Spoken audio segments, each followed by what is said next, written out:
Hi friends, welcome back to Shreya's cooking channel. ನಾನು Sunita. Morning ಬ್ರೇಕ್ಫಾಸ್ಟ್ಗೆ ಒಂದು ಒಳ್ಳೆ ರೆಸಿಪಿ ಅಂತಲೇ ಹೇಳ್ಬೋದು. ಶಾವಿಗೆ ಬಾತ್ ಅಥವಾ ಶಾವಿಗೆ ಉಪ್ಪಿಟ್ಟು ತುಂಬಾ ಈಸಿಯಾಗಿ ಅಷ್ಟೇ ಟೇಸ್ಟಿಯಾಗಿ ಕೂಡ ನೀವು ಮನೆಯಲ್ಲೇ ಮಾಡ್ಕೋಬೋದು. ಅದನ್ನು ಯಾವ ರೀತಿಯಾಗಿ ಮಾಡೋದು ಅಂತ ನಾನಿಲ್ಲಿ ಹೇಳ್ತೀನಿ. ಒಂದು ಪಾತ್ರೆಯಲ್ಲಿ ನೀರನ್ನು ಹಾಕಿ ಕಾಯಿಸಲಿಕ್ಕೆ ಇಟ್ಟಿದ್ದೀನಿ. ಅದಕ್ಕೆ 1 ಟೇಬಲ್ ಸ್ಪೂನಷ್ಟು ಎಣ್ಣೆಯನ್ನು ಹಾಕ್ತಿದ್ದೀನಿ. ಹಾಗೆ ಅರ್ಧ ಟೇಬಲ್ ಸ್ಪೂನಷ್ಟು ನಾನು ಉಪ್ಪನ್ನು ಹಾಕ್ತಿದ್ದೀನಿ. ನೀರು ಚೆನ್ನಾಗಿ ಬಿಸಿ ಆಗಬೇಕು. ಇದು ಚೆನ್ನಾಗಿ ಕುದಿ ಬರಬೇಕು. ಆವಾಗ ನಾನು ಈ ಶಾವಿಗೆಯನ್ನು ಇದಕ್ಕೆ ಸೇರಿಸ್ತಿದ್ದೀನಿ. ನೀವು ಮನೆಯಲ್ಲಿ ಯಾವ ಶಾವಿಗೆಯನ್ನು ಯೂಸ್ ಮಾಡ್ತೀರಾ ಅದನ್ನು ನೀವು ಯೂಸ್ ಮಾಡ್ಬೋದು.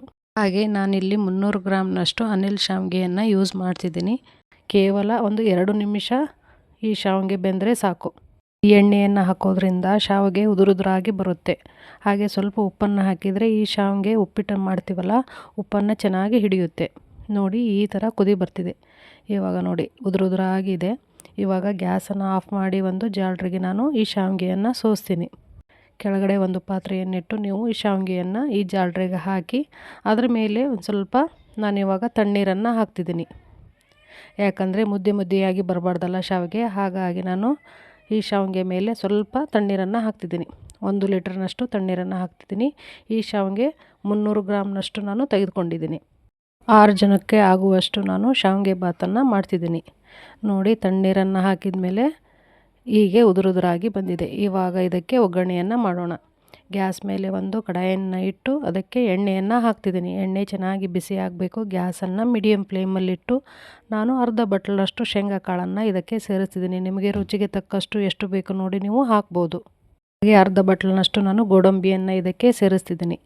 ಇವಾಗ ಇದನ್ನು ಚೆನ್ನಾಗಿ ಫ್ರೈ ಮಾಡ್ಕೋಬೇಕು. ಗೋಡಂಬಿಯನ್ನು ಹಾಕೋದ್ರಿಂದ ಉಪ್ಪಿಟ್ಟು ಟೇಸ್ಟಾಗಿ ಬರುತ್ತೆ. ನೀವು ಉಪ್ಪಿಟ್ಟಾದರೂ ಅನ್ಬೋದು ಅಥವಾ ಶಾವಿಗೆ ಬಾತ್ ಆದರೂ ಅನ್ಬೋದು.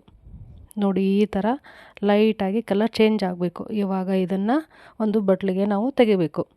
ನೀವು ಒಂದ್ಸಲ ಈ ವಿಧಾನದಲ್ಲಿ ಟ್ರೈ ಮಾಡಿ ನೋಡಿ.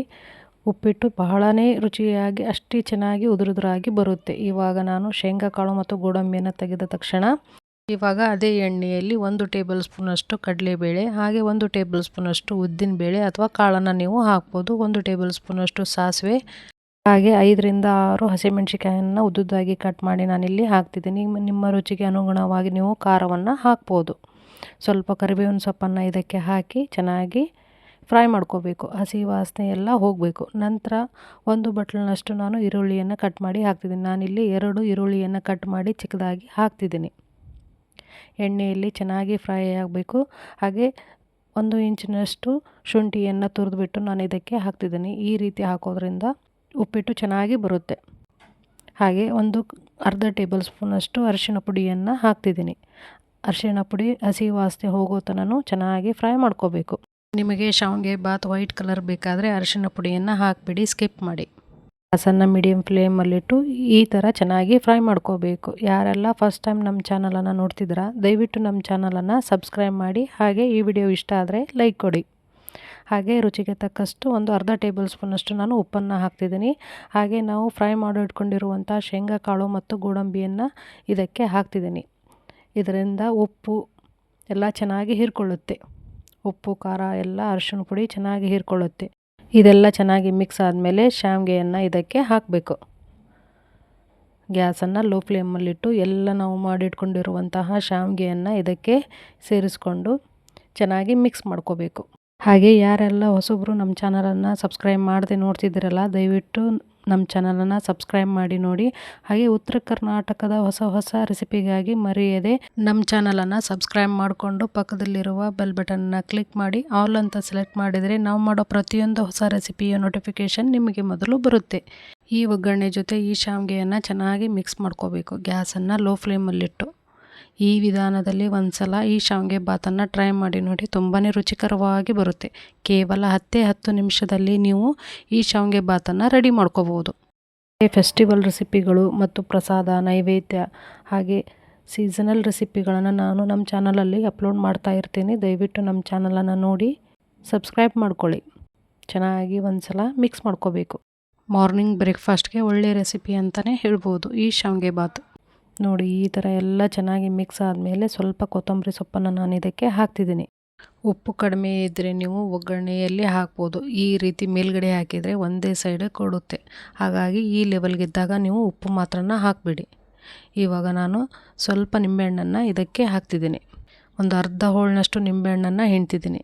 ನಿಂಬೆಹಣ್ಣನ್ನು ಹಾಕಿದರೆ ಒಳ್ಳೆ ಟೇಸ್ಟ್ ಕೊಡುತ್ತೆ. ಇವಾಗ ಚೆನ್ನಾಗಿ ಒಂದು ಸಲ ಮಿಕ್ಸ್ ಮಾಡ್ಕೋಬೇಕು. ಇವಾಗ ಬಿಸಿ ಬಿಸಿಯಾದ ಶಾವಿಗೆ ಬಾತ್ ರೆಡಿಯಾಗಿದೆ. ಶಾವಿಗೆ ಬಾತ್ ಜೊತೆ ಕೊಬ್ಬರಿ ಚಟ್ನಿ ಇದ್ದರೆ ಒಂದು ಒಳ್ಳೆ ಟೇಸ್ಟ್. ಅದನ್ನು ಇವಾಗ ರೆಡಿ ಮಾಡ್ಕೊಳ್ಳೋಣ. ಇವಾಗ ಒಂದು ಬೌಲ್ನಷ್ಟು ನಾನು ಕೊಬ್ಬರಿಯನ್ನು ಇದಕ್ಕೆ ಹಾಕ್ತಿದ್ದೀನಿ. ಹಾಗೆ ಒಂದು 4 ಹಸಿಮೆಣಸಿಕಾಯನ್ನು ಕಟ್ ಮಾಡಿ ಇದಕ್ಕೆ ಸೇರಿಸ್ತಿದ್ದೀನಿ. ನಿಮಗೆ ಖಾರಕ್ಕೆ ಅನುಗುಣವಾಗಿ ನೀವು ಹಸಿಮೆಣಸಿಕಾಯನ್ನು ಹಾಕ್ಬೋದು. ಖಾರ ಇದು ಮೀಡಿಯಮ್ ಇದೆ, ಹಾಗಾಗಿ ನಾನು 4 ಹಸಿಮೆಣಸಿಕಾಯನ್ನು ಇದಕ್ಕೆ ಸೇರಿಸ್ತಾ ಇದ್ದೀನಿ. ಹಾಗೆ 2 ಟೇಬಲ್ ಸ್ಪೂನಷ್ಟು ನಾನು ಪುಟಾಣಿಯನ್ನು ಹಾಕ್ತಿದ್ದೀನಿ, ಅಂದರೆ ಹುರಿಗಡಲೆ. ಹಾಗೆ 1/4 ಟೇಬಲ್ ಸ್ಪೂನಷ್ಟು ಉಪ್ಪನ್ನು ಹಾಕಿ ಸ್ವಲ್ಪ ಹಸಿ ಶುಂಠಿಯನ್ನು ಇದಕ್ಕೆ ಸೇರಿಸಿ ಚೆನ್ನಾಗಿ ರುಬ್ಕೋಬೇಕು. ಕೊಬ್ಬರಿ ಚಟ್ನಿಗೆ ಒಗ್ಗರಣೆ ಮಾಡೋಣ. ಗ್ಯಾಸ್ ಮೇಲೆ ಒಂದು ಚಿಕ್ಕ ಪಾತ್ರೆಯನ್ನಿಟ್ಟು ಅದಕ್ಕೆ ಸ್ವಲ್ಪ ಎಣ್ಣೆಯನ್ನು ಹಾಕಿದ್ದೀನಿ. ಹಾಗೆ ಅರ್ಧ ಟೇಬಲ್ ಸ್ಪೂನಷ್ಟು ಸಾಸಿವೆ ಹಾಗೆ ಸ್ವಲ್ಪ ಕರಿಬೇವನ್ನು ಹಾಕಿ ಚೆನ್ನಾಗಿ ಫ್ರೈ ಮಾಡ್ಕೋಬೇಕು. ಇವಾಗ ಇದು ಚೆನ್ನಾಗಿ ಬಿಸಿ ಆದಮೇಲೆ ಗ್ಯಾಸನ್ನು ಆಫ್ ಮಾಡಿ ಈ ಕೊಬ್ಬರಿ ಚಟ್ನಿಯನ್ನು ಹಾಕಬೇಕು. ಚೆನ್ನಾಗಿ ಮಿಕ್ಸ್ ಮಾಡ್ಕೋಬೇಕು. ನಾವು ಮಿಕ್ಸಿಯಲ್ಲಿ ಉಪ್ಪು ಹಾಕಿರ್ತೀವಲ್ಲ, ಇವಾಗ ಉಪ್ಪನ್ನು ಹಾಕಬಾರ್ದು. ಇವಾಗ ಜಾರಿಗೆ ಸ್ವಲ್ಪ ನೀರನ್ನು ಹಾಕಿ ಆ ನೀರನ್ನು ಮಿಕ್ಸ್ ಮಾಡಿ ಇದಕ್ಕೆ ಹಾಕಬೇಕು ಚಟ್ನಿಗೆ. ಇವಾಗ ಚೆನ್ನಾಗಿ ಮಿಕ್ಸ್ ಮಾಡಿದ ಮೇಲೆ ರುಚಿಯಾದ ಕೊಬ್ಬರಿ ಚಟ್ನಿ ರೆಡಿಯಾಗುತ್ತೆ. ಇವಾಗ ಬಿಸಿ ಬಿಸಿ ಶಾವಿಗೆ ಉಪ್ಪಿಟ್ಟು ಜೊತೆ ಈ ತರಹದ ಕೊಬ್ಬರಿ ಚಟ್ನಿಯನ್ನು ಮಾಡಿ ಸವಿಯಿರಿ. ನೀವು ಇದೇ ರೀತಿಯಾಗಿ ಒಂದು ಸಲ ಟ್ರೈ ಮಾಡಿ ಹೇಗಿದೆ ಅಂತ ಕಮೆಂಟ್ ಸೆಕ್ಷನ್ನಲ್ಲಿ ತಿಳಿಸಿ. ನೋಡಿ ಎಷ್ಟೊಂದು ಚೆನ್ನಾಗಾಗಿದೆ. ಮರೆಯದೇ ನಮ್ಮ ಚಾನಲನ್ನು ಸಬ್ಸ್ಕ್ರೈಬ್ ಮಾಡಿ. ಹಾಗೆ ಈ ವಿಡಿಯೋ ಇಷ್ಟ ಆದರೆ ಈ ವಿಡಿಯೋಗೊಂದು ಲೈಕ್ ಕೊಟ್ಟು ನಿಮ್ಮ ಫ್ರೆಂಡ್ಸ್ ಆ್ಯಂಡ್ ಫ್ಯಾಮಿಲಿಗೆ ಶೇರ್ ಮಾಡಿ. ಮತ್ತೆ ಹೊಸ ರೆಸಿಪಿಯೊಂದಿಗೆ ನಾನು ನಿಮ್ಮನ್ನು ಭೇಟಿಯಾಗ್ತೀನಿ. Watching for my videos. Thank you.